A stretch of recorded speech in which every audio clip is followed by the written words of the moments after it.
Intéressons-nous à l'environnement à présent. La forêt classée du Cavalier est désormais une réserve naturelle. Sa préservation est désormais l'affaire de l'Office ivoirien des parcs et réserves. Ainsi, pour mieux la gérer et la protéger, le directeur général de l'OIPR, ses éléments, les forces armées, la gendarmerie et tous les acteurs en charge de la protection de la forêt se sont retrouvés lors d'un atelier pour l'élaboration du plan d'opération 2024. Le point avec Théodore Kanga.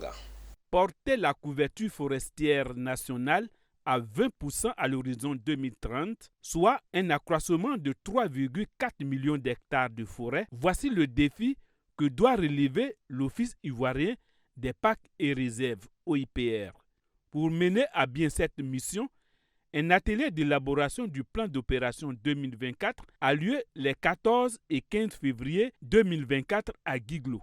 Il faut rappeler que la réserve naturelle Cavali était autrefois forêt classée du Cavali, mais il faut signaler qu'en 2019, il y a une stratégie qui a été adoptée pour faire face à la dégradation des forêts en Côte d'Ivoire.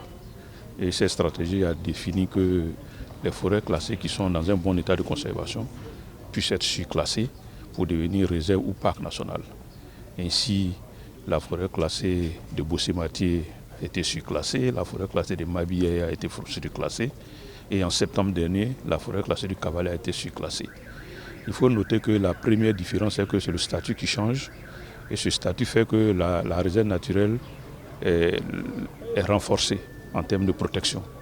Et puis également signaler qu'il n'y a plus le droit d'usage à l'intérieur de la réserve naturelle du Cavalier. Mais dès l'instant que c'est devenu une réserve naturelle, il n'y a plus de droit d'usage. Donc l'OIPR prendra les dispositions nécessaires pour empêcher les infiltrations, surtout à des fins agricoles. Plus question pour les infiltrés et les populations riveraines de la forêt du Cavalier de faire main basse sur les ressources naturelles de ce site. Cette décision de faire quitter les infiltrés sera précédée d'une sensibilisation impliquant les autorités administratives, mais et surtout de création de projets en faveur des riverains. Aujourd'hui, l'État vient de décider que cette réserve-là passe sous la direction de l'OIPR, dont on connaît les compétences et les savoir-faire.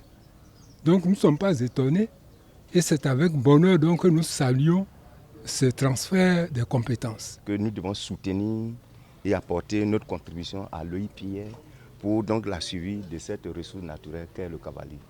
Mamadou Bakayoko, préfet de Taï, représentant le préfet de la région du Cavalier, a exhorté et encouragé les populations riveraines à s'impliquer davantage dans la préservation de la réserve naturelle du Cavalier.